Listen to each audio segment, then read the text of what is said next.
সংবাদ সবাইকে স্বাগত জানাচ্ছি। আমি ফিরোজ তোহা। শুরুতে সংবাদ শিরোনাম জানিয়ে দেব এই মুহূর্তে হাতে পাওয়া সর্বশেষ গুরুত্বপূর্ণ আপডেট বাংলা সংবাদ। শুরুতেই থাকছে গুম, হত্যা, অপহরণ সহ আয়নাঘরের মতো সব অপকর্মের বিচার হবে। বাংলাদেশকে আর কোনো দিন কেউ যেন পুলিশি রাষ্ট্রে পরিণত করতে না পারে সে ব্যবস্থা নেওয়া হবে। ফ্যাসিবাদী সরকারের বিচার বহির্ভূত হত্যাকাণ্ড, গুম, খুন, অপহরণ এবং আয়নাঘরের মতো চরম ঘৃণ্য সব অপকর্মের ন্যায় বিচার নিশ্চিত করা হবে বলে জানিয়েছেন অন্তর্বর্তীকালীন সরকারের প্রধান উপদেষ্টা ড মোহাম্মদ ইউনূস। এবারে জানাবো ভয়াবহ পরিণতি ভোগ করতে হবে আসিফ মাহমুদের হুঁশিয়ারি। সচিবালয় এলাকায় আনসার সদস্যদের সঙ্গে শিক্ষার্থীদের ধাওয়া, পাল্টা ধাওয়া এবং সংঘর্ষের ঘটনা ঘটেছে। রোববার রাত ৯টা ২০ দিকে সচিবালয়ের সামনে এ ঘটনা ঘটে। এ ঘটনায় কড়া হুঁশিয়ারি দিয়েছেন বৈষম্য বিরোধী ছাত্র আন্দোলনের অন্যতম সমন্বয়ক ও অন্তর্বর্তী সরকারের ক্রীড়া উপদেষ্টা আসিফ মাহমুদ। সামাজিক যোগাযোগ মাধ্যম ফেসবুকে এক পোস্টে তিনি এমন হুঁশিয়ারি দিয়েছেন। পোস্টে আসিফ মাহমুদ বলেন, কোনো ষড়যন্ত্রই ছাত্র জনতার অভ্যুত্থানকে ব্যর্থ করতে যথেষ্ট হবে না। জুডিশিয়াল কু, পথভ্রষ্ট আনসার কু এর উদাহরণের পরেও যদি সাবধান না হন তবে ভয়াবহ পরিণতি ভোগ করতে হবে। জানাবো গুরুতর আহত হয়ে ঢাকা মেডিকেলে ভর্তির সমন্বয়ক হাসনাত আবদুল্লাহ। রাজধানীর সচিবালয় এলাকায় আনসার সদস্যদের সঙ্গে শিক্ষার্থীদের সংঘর্ষে গুরুতর আহত হয়েছেন বৈষম্যবিরোধী ছাত্র আন্দোলনের অন্যতম সমন্বয়ক হাসনাত আবদুল্লাহ। তাকে ঢাকা মেডিকেল কলেজ হাসপাতালে ওয়ান স্টপ ইমার্জেন্সি সেন্টারে নিয়ে আসা হয়েছে। রোববার রাত ১১টার দিকে অসুস্থ অবস্থায় তাকে হাসপাতালে নিয়ে আসা হয়। এর আগে রাত ৯টা ২০ দিকে সচিবালয়ের সামনে সংঘর্ষের ঘটনা ঘটে। এবারে থাকছে সচিবালয় ও প্রধান উপদেষ্টার বাসভবনের আশেপাশে সভা সমাবেশ নিষিদ্ধ। ডিএমপি নিউজ জানায়, ঢাকা মহানগর পুলিশের কমিশনার মোহাম্মদ মইনুল হাসান রোববার এক গণবিজ্ঞপ্তিতে বলেন, সাম্প্রতিক উদ্বুদ্ধ পরিস্থিতি মোকাবেলায় জনশৃঙ্খলা রক্ষার্থে ঢাকা মেট্রোপলিটন পুলিশ অর্ডিন্যান্সের ২৯ ধারায় অর্পিত ক্ষমতা বলে সোমবার থেকে পরবর্তী নির্দেশ না দেওয়া পর্যন্ত বাংলাদেশ সচিবালয় এবং মাননীয় প্রধান উপদেষ্টার সরকারি বাসভবনের আশপাশ এলাকায় কোনো প্রকার সভা সমাবেশ, মিছিল, শোভাযাত্রা, বিক্ষোভ প্রদর্শন ইত্যাদি নিষিদ্ধ করা হয়েছে। জানিয়ে দেব, স্বৈরাচারের ট্রাম্প কার্ড সব হাওয়ায় মিলিয়ে যাবে। আনসার সদস্যরা টানা ১০.৫ ঘণ্টা সচিবালয় উপদেষ্টা, কর্মকর্তা, কর্মচারীদের অবরুদ্ধ করে রাখে। খবর পেয়ে শিক্ষার্থীরা সচিবালয়ে গিয়ে ধাওয়া দিয়ে তারা পালিয়ে যান। আনসার সদস্যদের এ ধরনের কর্মকাণ্ডকে স্বৈরাচারের ট্রাম্প কার্ড হিসেবে উল্লেখ করেন অবসরপ্রাপ্ত অতিরিক্ত সচিব মাহবুব কবির মিলন। এবং সর্বশেষ জানাবো বিএনপি সমমনাদের বৈঠক, সংকট নিরসন সহ সুষ্ঠু নির্বাচনের রোডম্যাপের আহ্বান। ছাত্র জনতার গণঅভ্যুত্থানের পর যুগপৎ আন্দোলনে থাকা সমমনা দল ও জোটগুলোর সঙ্গে চলমান পরিস্থিতি নিয়ে আলোচনা শুরু করেছে বিএনপি। এতে দেশে সৃষ্ট সংকট নিরসনে অন্তর্বর্তীকালীন সরকারকে সহযোগিতা করতে একমত হন নেতারা। একই সঙ্গে যৌক্তিক সময়ে সুষ্ঠু নির্বাচনের রোডম্যাপ ঘোষণা করতে অন্তর্বর্তীকালীন সরকারকে আহ্বান জানানো হয়। এতক্ষণ শিরোনাম শুনছিলেন, এবার বিস্তারিত। প্রিয় দর্শক, আপনি যদি এই চ্যানেলে নতুন হয়ে থাকেন, ভিডিওটি দেখতে দেখতে চ্যানেলটি সাবস্ক্রাইব করে আমাদের সঙ্গেই থাকুন। আর এই ভিডিও সম্পর্কে আপনি আপনার মূল্যবান মতামতটি কমেন্ট বক্সে জানিয়ে দিন। আর হ্যাঁ প্রিয় দর্শক, জানিয়ে দিন ভিডিওটি কোথা থেকে দেখছেন। গুম, হত্যা, অপহরণ সহ আয়নাঘরের মতো সব অপকর্মের বিচার হবে ড মোহাম্মদ ইউনূস। বাংলাদেশকে আর কোনো দিন কেউ যেন পুলিশি রাষ্ট্রে পরিণত করতে না পারে সে ব্যবস্থা নেওয়া হবে। ফ্যাসিবাদী সরকারের বিচার বহির্ভূত হত্যাকাণ্ড, গুম, খুন, অপহরণ এবং আয়নাঘরের মতো চরম ঘৃণ্য সব অপকর্মের ন্যায় বিচার নিশ্চিত করা হবে বলে জানিয়েছেন অন্তর্বর্তী সরকারের প্রধান উপদেষ্টা ড মোহাম্মদ ইউনূস। রোববার সন্ধ্যা ৭:৩০টায় জাতির উদ্দেশ্যে দেওয়া ভাষণে এসব কথা বলেন তিনি। ড মোহাম্মদ ইউনূস বলেন, একটা বিষয় সবাইকে জানাতে আগ্রহী। কখন আমাদের সরকার বিদায় নেবে এটার জবাব আপনাদের হাতে। কখন আমাদের বিদায় দেবেন? আমরা কেউ দেশ শাসনের মানুষ নই, আমরা নিজ নিজ পেশায় আনন্দ পাই। আমাদের উপদেষ্টা মণ্ডলীয় এই লক্ষ্যে উদ্বুদ্ধ হয়েই সবাই মিলে একটা টিম হিসেবে কাজ করে যাচ্ছে। প্রধান উপদেষ্টা বলেন, কখন নির্বাচন হবে সেটা সম্পূর্ণ রাজনৈতিক সিদ্ধান্ত, আমাদের সিদ্ধান্ত নয়। দেশবাসীকে ঠিক করতে হবে আপনারা কখন আমাদের ছেড়ে দেবেন। আমরা ছাত্রদের আহ্বানে এসেছি, তারা আমাদের প্রাথমিক নিয়োগকর্তা। দেশের আপামার জনসাধারণ আমাদের নিয়োগ সমর্থন করেছেন।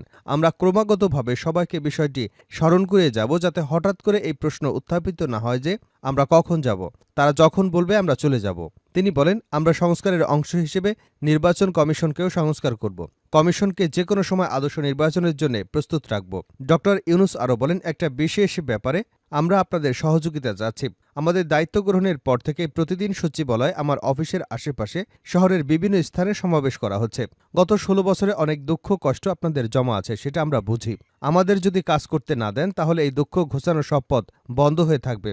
আপনাদের কাছে অনুরোধ, আমাদের কাজ করতে দিন। আপনাদের যা চাওয়া তা লিখিত আকারে আমাদের দিয়ে যান। আমরা আপনাদের বিপক্ষ দল নই। আইনসঙ্গতভাবে যা কিছু করার আছে আমরা সবই করব। তিনি বলেন, আমাদের ঘেরাও করে আমাদের কাজে বাধা দেবেন না। সবাই মিলে তাদের বোঝান, তারা যেন এ সময় তাদের অভিযোগের প্রতি দৃষ্টি আকর্ষণের জন্য আমাদের দৈনন্দিন গুরুত্বপূর্ণ কাজে বাধা না দেয়। ভয়াবহ পরিণতি ভোগ করতে হবে, আসিফ মাহমুদের হুঁশিয়ারি। সচিবালয় এলাকায় আনসার সদস্যদের সঙ্গে শিক্ষার্থীদের ধাওয়া, পাল্টা ধাওয়া এবং সংঘর্ষের ঘটনা ঘটেছে। রোববার রাত 9:20 দিকে সচিবালয়ের সামনে ঘটে এ ঘটনা। এ ঘটনায় কড়া হুঁশিয়ারি দিয়েছেন বৈষম্য বিরোধী ছাত্র আন্দোলনের অন্যতম সমন্বয়ক ও অন্তর্বর্তী সরকারের ক্রীড়া উপদেষ্টা আসিফ মাহমুদ। সামাজিক যোগাযোগ মাধ্যম ফেসবুকে দেওয়া এক পোস্টে তিনি এমন হুঁশিয়ারি দিয়েছেন। পোস্টে মাহমুদ লিখেছেন, কোনো ষড়যন্ত্রই ছাত্র জনতার অভ্যুত্থানকে ব্যর্থ করতে যথেষ্ট হবে না। জুডিশিয়াল কু, পদভ্রষ্ট আনসার কু এর উদাহরণের পরেও যদি সাবধান না হন তবে ভয়াবহ পরিণতি ভোগ করতে হবে। চাকরি জাতীয়করণের দাবিতে রোববার সকাল থেকে সচিবালয়ের সামনে বিক্ষোভ করছিলেন আনসার সদস্যরা। এক পর্যায়ে দুপুরে সচিবালয়ে ঢুকে পড়েন বিক্ষোভকারী আনসারের এক অংশ। তারা সচিবালয় আইনশৃঙ্খলা বাহিনীর বাধা উপেক্ষা করে ভেতরে ঢুকে পড়েন। পরে স্বরাষ্ট্র উপদেষ্টা লেফটেন্যান্ট জেনারেল অবসরপ্রাপ্ত মোহাম্মদ জাহাঙ্গীর আলম তাদের প্রতিনিধিদের দাবি মেনে নেবার আশ্বাস দিলে তারা আন্দোলন স্থগিত করবার ঘোষণা দেন। কিন্তু এর কিছুক্ষণ পর আবারও আন্দোলন শুরু করে আনসার সদস্যরা। এ সময় দাবি আদায় না হওয়া পর্যন্ত আন্দোলন চালিয়ে যাবার ঘোষণা দেন তারা। পরে সচিবালয় শিক্ষার্থীদের উপর হামলা চালায় আনসার সদস্যরা। রাত 9:15টার দিকে হামলার ঘটনা ঘটে। হামলায় অন্তত 20 জন শিক্ষার্থী আহত হয়েছে বলে জানা গেছে। আহতদের ঢাকা মেডিকেল কলেজ হাসপাতালে ভর্তি করা হয়েছে। পরবর্তীতে ছাত্রদের তীব্র বাধার মুখে আনসার সদস্যরা সচিবালয় এলাকা থেকে হাতজোড় করে ক্ষমা চেয়ে পালিয়ে যেতে বাধ্য হয়। গুরুতর আহত হয়ে ঢাকা মেডিকেল কলেজে ভর্তি সমন্বয়ক হাসনাত আব্দুল্লাহ। রাজধানীর সচিবালয় এলাকায় আনসার সদস্যদের সঙ্গে শিক্ষার্থীদের সংঘর্ষে গুরুতর আহত হয়েছেন বৈষম্য বিরোধী ছাত্র আন্দোলনের অন্যতম সমন্বয়ক হাসনাত আব্দুল্লাহ। তাকে ঢাকা মেডিকেল কলেজ হাসপাতালে ওয়ান স্টপ ইমার্জেন্সি স্টোরে ভর্তি করা হয়েছে। রবিবার রাত 11টার দিকে অসুস্থ অবস্থায় তাকে হাসপাতালে নিয়ে আসা হয়। এর আগে রাত 9:20 দিকে সচিবালয়ের সামনে সংঘর্ষের ঘটনা ঘটে। ঢামেক হাসপাতালের পুলিশ ক্যাম্পের ইনচার্জ পরিদর্শক বাচ্চু মিয়া বলেন, বৈষম্য বিরোধী ছাত্র আন্দোলনের অন্যতম সমন্বয়ক সচিবালয়ে অসুস্থ হয়ে পড়লে তাকে ঢাকা মেডিকেল কলেজ হাসপাতালে নিয়ে আসা হয়। বর্তমানে ওয়ান স্টপ ইমার্জেন্সি সেন্টারে তার চিকিৎসা চলছে। সচিবালয় অবরুদ্ধ থাকায় হঠাৎ তিনি জরুরি বিভাগের ওসিকে তাকে অক্সিজেন লাগিয়ে রাখা হয়েছে। চিকিৎসক জানিয়েছেন তার বড় ধরনের কোনো সমস্যা হয়নি। সরেজমিনে গিয়ে দেখা যায় বৈষম্য বিরোধী ছাত্র আন্দোলনের দুই সমন্বয়ক হাসনাত আব্দুল্লাহ ও সার্জিস আলমকে আটকে রাখার খবরে সচিবালয়ের উদ্দেশ্যে রওনা হন ঢাকা বিশ্ববিদ্যালয়ের শিক্ষার্থীরা। এ সময় আনসার সদস্যরা শিক্ষার্থীদের ধাওয়া করে। এ সময় কয়েকজন শিক্ষার্থীকে লাঠিপেটা করে আনসার সদস্যরা। পরে শিক্ষার্থীরা ইটপাটকেল নিক্ষেপ করলে আনসার সদস্যরা পিছু হটে। প্রথম দিকে দুটি পক্ষে ধাওয়া পাল্টা দেওয়া হলে এক পর্যায়ে সেনাবাহিনী ও সাধারণ শিক্ষার্থীদের সহায়তায় পরিস্থিতি নিয়ন্ত্রণে আসে। এ সময় পরিস্থিতি নিয়ন্ত্রণে আনতে সেনাবাহিনীর সদস্যরা কয়েক রাউন্ড ফাঁকা গুলি ছুড়লে এবং পুলিশ কয়েকটি সাউন্ড গ্রেনেড ছুড়লে পরিস্থিতি নিয়ন্ত্রণে আসে। এর আগে রাত 8টার দিকে হাসনাত আব্দুল্লাহ ও সার্জিস আলম তাদের ফেসবুক পোস্টে আটক রাখার বিষয়টি জানালে বিক্ষুব্ধ শিক্ষার্থীরা রাজু ভাস্কর্যের পাদদেশে জমা হতে থাকে। পরে রাত 9টার দিকে সচিবালয়ের উদ্দেশ্যে যাত্রা শুরু করে। সচিবালয় ও প্রধান উপদেষ্টার বাসভবনের আশেপাশে সভা সমাবেশ নিষিদ্ধ।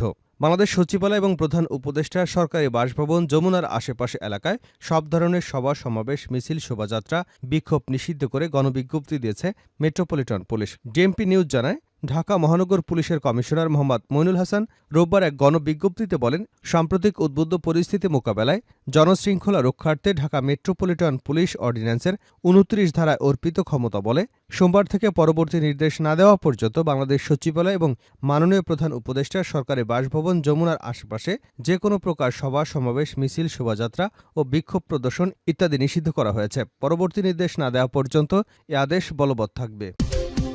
বিএনপি সমমনাদের বৈঠক, সংকট নিরসন সহ সুষ্ঠু নির্বাচনে রোডম্যাপের আহ্বান। ছাত্র জনতার গণঅভ্যুত্থানের পর যুগপৎ আন্দোলনে থাকা অন্যান্য দল এবং জোটগুলোর সঙ্গে চলমান পরিস্থিতি নিয়ে আলোচনা শুরু করেছে বিএনপি। রোববার 12 দলীয় জোট এবং জাতীয়তাবাদী সমমনা জোটের সঙ্গে বৈঠক করেছে দলটি লিয়াজো কমিটি। এতে দেশে সৃষ্ট সংকট নিরসনে অন্তর্বর্তীকালীন সরকারকে সহযোগিতা করতে একমত হন তারা।